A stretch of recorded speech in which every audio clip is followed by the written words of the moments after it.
ഓം ശ്രീനാരായണ പരമഗുരവേ നമഃ. ഗുരുമാർഗത്തിലേക്ക് ഏവർക്കും സ്വാഗതം.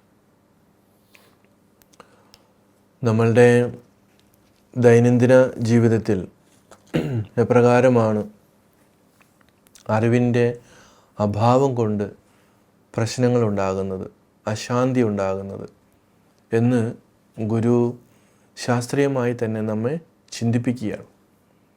ഒരുപക്ഷെ നമ്മളുടെ ഈ ഭൗതികമായിട്ടുള്ള ഓട്ടത്തിനിടയ്ക്ക് നമുക്കിതൊന്നും ശ്രദ്ധിക്കുവാനായിട്ടുള്ള സമയം ഇല്ല എന്നുള്ളതാണ് ഒരു സത്യം. പക്ഷേ സമയം ഉണ്ടായി വരുമ്പോഴേക്കും നമ്മുടെയൊക്കെ ബുദ്ധിയും മനസ്സും ഒക്കെ ഇന്ദ്രിയങ്ങളൊക്കെ മരവിച്ചു പോയിരിക്കും. വയസ്സാകുന്ന കാലത്ത് ഒക്കെ സംഭവിക്കുന്നതാണ്. അപ്പോൾ ഒരു നിരാശാബോധം, അല്ലെങ്കിൽ നമ്മൾ പലരും അതിതീക്ഷ്ണമായി ഭൗതികവാദത്തിൽ മാത്രം ഉറച്ചു നിൽക്കുമ്പോൾ, അല്ലെങ്കിൽ മനസ്സിന് ബുദ്ധിക്ക് ശരിയായൊരു റിലാക്സേഷൻ കൊടുക്കാതെ ഇങ്ങനെ പോയിക്കൊണ്ടിരിക്കുമ്പോൾ ഈ അൽഷിമേഴ്സൊക്കെ വരുന്നത് അങ്ങനെയൊക്കെയാണ്.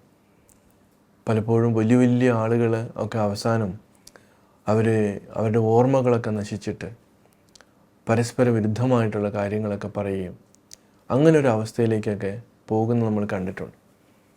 അപ്പോൾ നമ്മളുടെ അതിഭൗതികവാദം, അല്ലെങ്കിൽ ഏതിലായാലും നമ്മൾക്കൊരു അങ്ങറ്റം വരെ ഒരു ഇതില്ലാത്ത രീതിയിൽ കടുംപിടുത്തമൊക്കെ ചെയ്തു പോകുമ്പോൾ ഈ ബ്രെയിനൊക്കെ ആവശ്യമില്ലാത്ത ടെൻഷനുണ്ടാകും.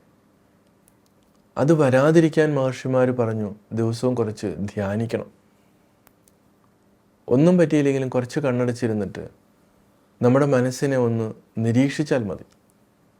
അങ്ങനെ വരുമ്പോഴും ദൈനംദിന ജീവിതത്തിൽ വരുന്ന പ്രധാനപ്പെട്ട പ്രശ്നങ്ങളെ നമ്മൾക്ക് അതിജീവിക്കുവാൻ പറ്റും. പക്ഷെ അതിനൊന്നും ഫേസ് ചെയ്യുവാനുള്ള ഒരു മാനസികാവസ്ഥ ഇന്നില്ല എന്നുള്ളതാണ്. അതിനുള്ള ക്ഷമയില്ല.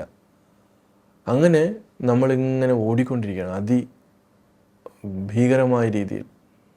നമ്മുടെ മനസ്സ്, നമ്മുടെ ബുദ്ധിയൊക്കെ പോയി. അപ്പോൾ ഇവിടെയൊക്കെ നമുക്ക് എങ്ങനെയാണ്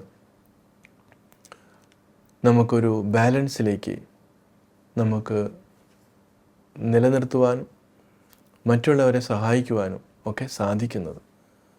ഗുരുവിൻ്റെ ആത്മോപദേശ ശതകത്തിലെ 25-ാമത്തെ ശ്ലോകം നമ്മളൊന്ന് നോക്കുമ്പോൾ ഒരുപക്ഷെ നമുക്ക് അതിനൊക്കെ ഒരു ഉത്തരം കിട്ടുമെന്ന് തോന്നുന്നു.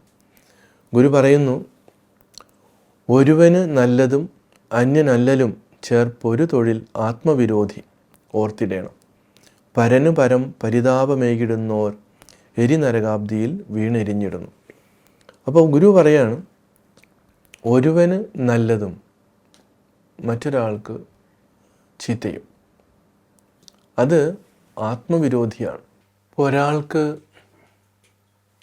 നല്ലത്, മറ്റൊരാൾക്ക് അല്ലൽ, ഇത് രണ്ടും ആത്മവിരോധി. ഇത് ഓർത്തിരിക്കണമെന്നാണ് പറയുന്നത്. അപ്പം നമുക്ക് രണ്ടും ഒരേപോലെ നമുക്ക് വരണം. ഒരാൾക്ക് നല്ലത് മാത്രം ചെയ്തു കൊടുക്കുക, മറ്റൊരാൾക്ക് ചീത്ത ചെയ്തു കൊടുക്കുക. ഇത് ആത്മവിരോധി എന്ന് പറഞ്ഞാൽ ഇത് വിരുദ്ധങ്ങളായിട്ടുള്ള കാര്യമാണ്. അങ്ങനെ ചെയ്യാൻ പാടില്ലെന്നുള്ളതാണ്. അപ്പോൾ അങ്ങനെ വരുമ്പോഴോ, പരനു പരം പരിതാപമേകിടുന്നോർ. ഇപ്പോൾ പരൻ, മറ്റൊരാൾക്ക് നമ്മൾ ഇങ്ങനെ ചെയ്യുമ്പോൾ അത് പരിതാപം, അവന് വളരെ ദോഷമാണ് ഉണ്ടാകുന്നത്. അങ്ങനെ ചെയ്യുമ്പോഴോ എരിനരകാബ്ദിയിൽ വീണെരിഞ്ഞിടുന്നു. അങ്ങനെ ചെയ്യുന്നവൻ അവൻ ഭയങ്കരമായിട്ടുള്ള ദുഃഖത്തിൽ, കഷ്ടത്തിൽ ആയിപ്പോകുന്നു എന്ന് ഗുരു പറയുകയാണ്. അപ്പം നമ്മളുടെ പ്രവൃത്തികൾ ശുദ്ധമായിരിക്കണം. മുൻപ് സൂചിപ്പിച്ചു, ഈ നമ്മുടെ ഉള്ളിൽ കുടികൊള്ളുന്ന ചൈതന്യം തന്നെയാണ് മറ്റൊരാളിലും കുടികൊള്ളുന്നത് എന്നുള്ള അവബോധത്തോടു കൂടി പ്രവർത്തിക്കുമ്പോഴോ ഈ വിഷയം ഉണ്ടാകുന്നില്ല. അതില്ലാത്തത് കൊണ്ടാണ് ഈ പ്രശ്നം ഉണ്ടാകുന്നത്. അങ്ങനെ വരുമ്പോൾ എരിനരകാബ്ദി ഇത്രയും വലിയ ഒരു ദുഃഖത്തിൽ പെട്ടുപോകുന്നു. ഇപ്പം നരകവും സ്വർഗവും എന്നൊക്കെ പറയുന്നത് വേറൊരു സ്ഥലത്തല്ല, ഇവിടെ തന്നെയാണ്.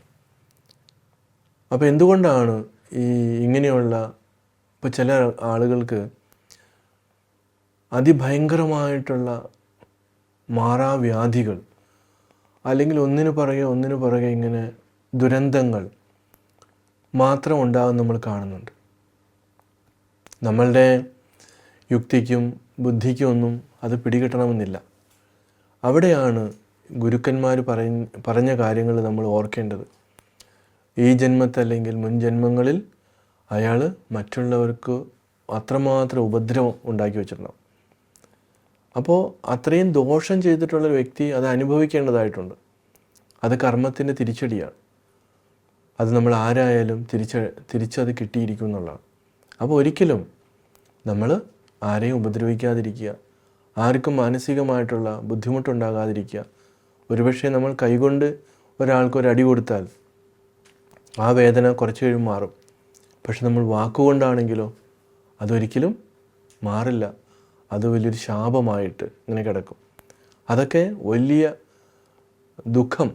ദുഃഖത്തിൻ്റെ ഒരു കടലാണ് എന്ന് പറയും. അപ്പോൾ നമ്മൾക്ക് ആർക്കും ഒന്നും സഹായിക്കാൻ പറ്റാത്ത അവസ്ഥ നമ്മൾ കാണുന്നുണ്ട്. ഒരാൾ നമ്മുടെ വേണ്ടപ്പെട്ട ആളായിരിക്കാം, അച്ഛനോ അമ്മയോ മക്കളോ ഒക്കെ ആയിരിക്കാം. പക്ഷേ എന്ത് മരുന്ന് ചെയ്തിട്ടും ഒരു പരിഹാരം ഉണ്ടാകുന്നില്ല, അതിൽ നിന്നൊരു മോചനം ഉണ്ടാകുന്നില്ല. കിടക്കുന്ന ആൾക്കും ബുദ്ധിമുട്ടാണ്, നോക്കുന്ന ആൾക്കും ബുദ്ധിമുട്ടാണ്. അപ്പോൾ ഈ രണ്ടു കൂട്ടരും അവരുടെ ഒരു പ്രാരബ്ധം അങ്ങനെ കിടക്കുന്നു, അനുഭവിക്കേണ്ടി വരുന്നു. അത് അങ്ങനെ വരാതിരിക്കുക, അതൊരു ശരിക്കുമുള്ള ഒരു എരിനരകാബ്ദിയാണ്. അപ്പം അങ്ങനെ സംഭവിക്കാതിരിക്കണമെങ്കിൽ നമ്മുടെ കർമ്മം ശുദ്ധമായിരിക്കണമെന്ന് ഗുരു സൂചിപ്പിക്കുകയാണ്. തീർച്ചയായിട്ടും അങ്ങനെ നമ്മൾ ഓരോരുത്തരും ചിന്തിച്ച് നല്ലവരായി മാതൃകയായിട്ട് നമുക്ക് മാറാം. എല്ലാവർക്കും നമസ്കാരം.